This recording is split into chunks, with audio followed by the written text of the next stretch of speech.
Magandang umaga po sa inyong lahat. Ngayong pangalawang linggo ng Kwaresma, lagi natin taon-taon naririnig ang may kinalaman sa pagbabagong anyo ng Panginoon, the Lord's Transfiguration. And the first Sunday always talks about the temptations of the Lord. So ang buhay natin ay parang tulad ng unang linggo ng Kwaresma at ikalawa. May pagsubok, may kaluwalhati ang naghihintay. Sa unang pagbasa nandiyan ang pagsubok kay Abraham. And Abraham was asked for the unthinkable, the unimaginable, the inconceivable, the impossible. But Abraham stepped up to the plate. Abraham was tested. He was tried and proven true. He was asked to emulate Isaac. But then at the last minute, the Lord told him, harm not the boy. And he was called, and he passed the test with flying colors. From a potential tragedy, deliverance ensued. From pain, glory came out shining. From suffering, glorification. In the second reading, we are told about what Paul's letter to the Romans said. Kung kasama natin ang Diyos, sino pa, ano pang hinahanap natin? God is all that matters. If God is for us, who can be against us? So if God is for you in pain and sorrow, what else are you looking for? You've got it all, and you're not SM. You've got it all. If God is for us, who can be against us? He is all that matters. And if He is all that matters, nothing else matters. In the third reading, the Gospel according to Mark, very short Gospel, we are told about 3 images, and I'd like to revise it together with you. Peter, James, and John were told to go up with him to the mountain. The place is the mountain, and the mountain in the Old Testament has always been associated with, I'll use a difficult Tagalog word, but it's exact, pakikipagniig sa Diyos. Ang pakikipagniig ay hindi lamang pakikipagtagpo. Ang pakikipagniig ay pakikipagtagpo na may kahulagpos na pagsuyo, pagmamahal, pagmamalasakit, kaligtasan. Kailan kayo huling nakaniig ng inyong mga kasama sa buhay? Ang pinakamahirap i-counsel sa panahon natin ngayon ay ang mga batang lumaking wala ang nanay, wala ang tatay. Hindi nila naranasan ang pakikipagniig sa amang mapagkalinga, amang nag-aaruga o inang nagbibigay ng aruga sa bata. The Lord in the third reading tells us, go up. Peter, James, and John were told to go up the mountain, to ascend. Something is waiting for them, something more than just beautiful, something glorious. And the second word is the glory that shone out in the face of Christ, the radiance that no fuller on earth can quite approximate. Going up the mountain brought about the vision of the regions and the glory of the Son of God. But then, after the glory in the regions came the clouds. Hindi araw-araw ay Pasko. Nung Pasko, ang dami nagsisimba. Dalawa ang misa natin. Nagkalat pati sa labasan nagsisimba. Nung matapos ang Pasko, lumambong uli ang alapaap. At nandyan na ang People's Initiative. At nandyan na ang mga away-away at yung unity may hindi na united. At yung mga pangako nilang pinagmakaingay bago mag-eleksyon ay nanlalagas. Going up the mountain, we stand to witness the regions of God, and God did His promise. The Lord was transfigured right before their eyes. But after the transfiguration came the clouds of pain, of darkness, of suffering, of uncertainty. If we don't beat Putin, then he will take Moldova, and then he will take all the rest of what used to be the Soviet Empire. And we are on the cusp of another Third World War. When selfish and greedy people are in leadership, then you have what you were asking for. You voted for him, you voted for them, or they bought your votes, as the case may be. We are called to climb up the mountain of the Lord. Why? Because our vocation is a vocation and a call to glory and to take part in the regions of God, the regions of His majesty, of His love and compassion. But then the reality being what it is, you know, that having gone to Mass and having heard beautiful words and having prayed your best prayers at Mass, after communion in the few silent moments after you receive the Lord, you will come home to traffic. You will go home to your houses where your neighbor parks his extra car in front of your gate. At pagkas pinagsabihin mo siya pa ang galit. You will come home to the reality of e-bikes that are the new kings of the road. They have taken over tricycles. After seeing the glory of God in the Eucharistic celebration, you will come home to the reality of clouds of pain, because one morning you wake up and your blood sugar shoots through the roof, or your blood pressure that was always normal all of a sudden becomes abnormal. You are sick and you didn't know why. You don't know why. You've been donating to the church, you've been doing well, you've been trying your best to love God and love others, and here you are sick with cancer. After seeing the glory of God, the clouds come down, of uncertainty, of pain, of darkness and suffering. But then after the glory, after the mountain, after hearing the voice of the Father saying, "This is my beloved Son, listen to Him," then the Lord is telling us now, as He told the 3 disciples, you've got to go down the plain. Your place is not up here. Your place is not to spend 24/7 in church. You've got to do good.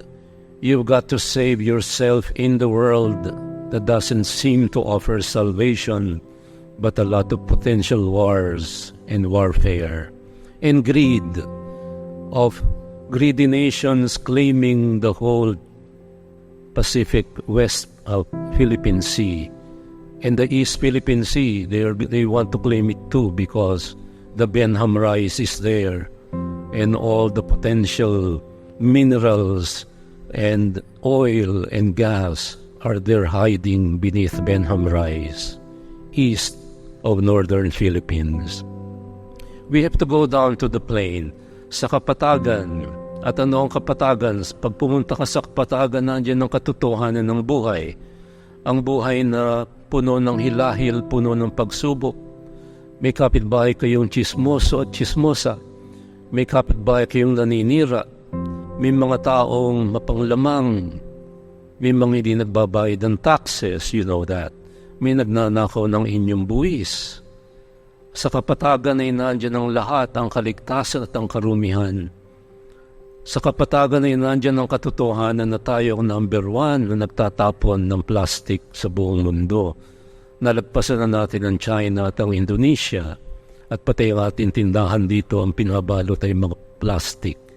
In church, probably in Barangay Don Bosco, the church is the highest contributor of plastic wrappers. That is ironic. But then, after the mountain, after the glory, after grappling with the reality of clouds, we are told to go down to the plain, and we are still being told to rise and shine. But we are also told to go down and live, not to go up and live in an imaginary world of Korean novelas and telenovelas, and awaiting Taylor Swift to come here and entertain the whole Philippines with her songs. We are called to go down and live after rising and shining. And why is it so? Because these are life's stark realities. And what is number one about life, it's not a bowl of cherries as Americans used to say. Hindi natin alam kung ano ang cherries. Wala tayong cherries, pero meron tayong duhat. Pero malayo ang cherry sa duhat. Ang cherry pagka kinuha parang lansones. Kumuha ka ng isa, gusto mong ubusin ng 3 kilo. Walang katapusan yan. It is fun. It is pleasure without parallel. Eating cherries, eating lansones, not eating duhat, mapakla. Life is not a bowl of cherries. You know that. After the party and after Christmas, there's the reality that in January and February, your well has run dry. After the harvest in April, and you have paid the school fees of your children or grandchildren, there are many grandparents now who are spending for their grandchildren. They care for them, they send them to school, they feed them, and they run after them like mad in Mall of Asia. Hindi naman makahabol. Sila ang nag-aalaga. Walang retirement kayong mga lolo't lola sa Pilipinas. Kasi anak nyo nasa Hong Kong, nasa Dubai, nasa Italia, o nasa ibang lupalop ng mundo. Life is not a bowl of cherries.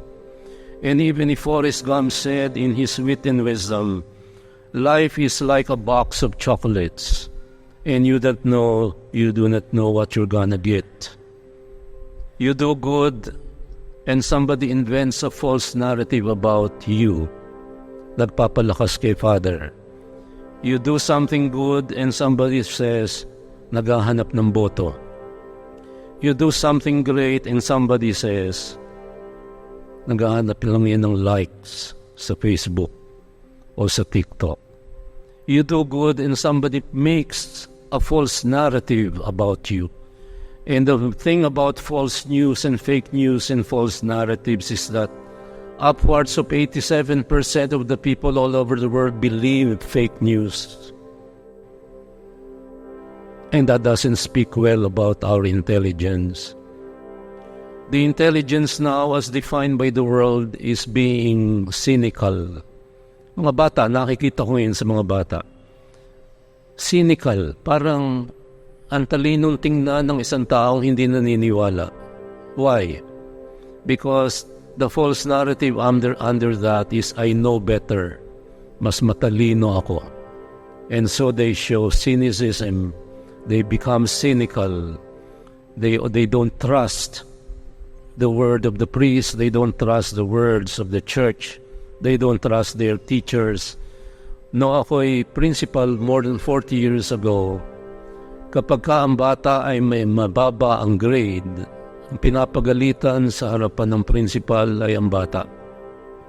Ngayon, pag ang teacher ay nagbigay ng mababang grado, ang minumura ng magulang ay ang teacher. What has changed? A whole lot. A whole lot. Ang minumura ay ang teacher. And I know this, even in the seminary I'm teaching. Everybody wants to have a summa cum laude, but they don't submit, they don't study. They should talk for 15 minutes, and after 3 minutes, they have nothing more to say. And when you give them a low mark, then they give me a very low rating. In my 4 decades of teaching, this is the only year I got a low rating from one class. And these are the people who are not studying, who are sleeping even in class. The sense of self-entitlement. You do good, and somebody makes a false narrative about the good that you do. Another reality about life. We are called to glory, and here is now the good news. We are called to glory, but how? You cannot approach glory and sanctification kung araw-araw ay masarap ang kain mo. You get high blood sugar. Kung araw-araw ay puro fried chicken, kung araw-araw ay puro chicken joy, at puro hamburger, sabi niya ni Abalos, you cannot reach glory because in 6 months your blood cholesterol level will rise like mad. Hindi pwedeng araw-araw ay masarap ang kain.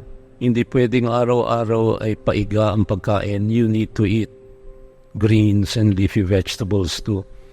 Hindi pwedeng iismid ka pag ang handa ng nanay mo ay paksiw at tagahanap ka ng bopis. We are called to glory, but how? The gospel tells us how. You need to go up your mountain. You need to climb up a mountain. You need to suffer a little.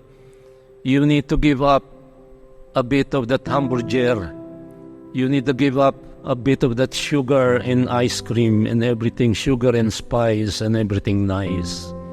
You've got to go up the mountain and then you stand to see the glory of God shining forth in pain, in rejection, in darkness, in death.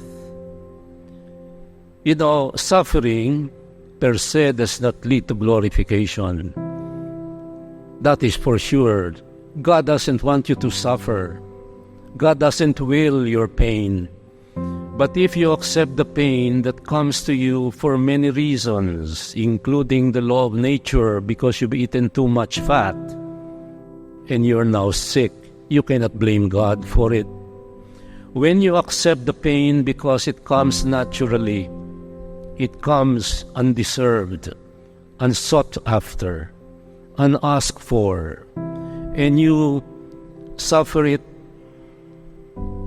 with hope and faith and trust in the Lord, a God of passion and a God of action, a God of compassion, then suffering shines out in your, glory of God shines in your pain.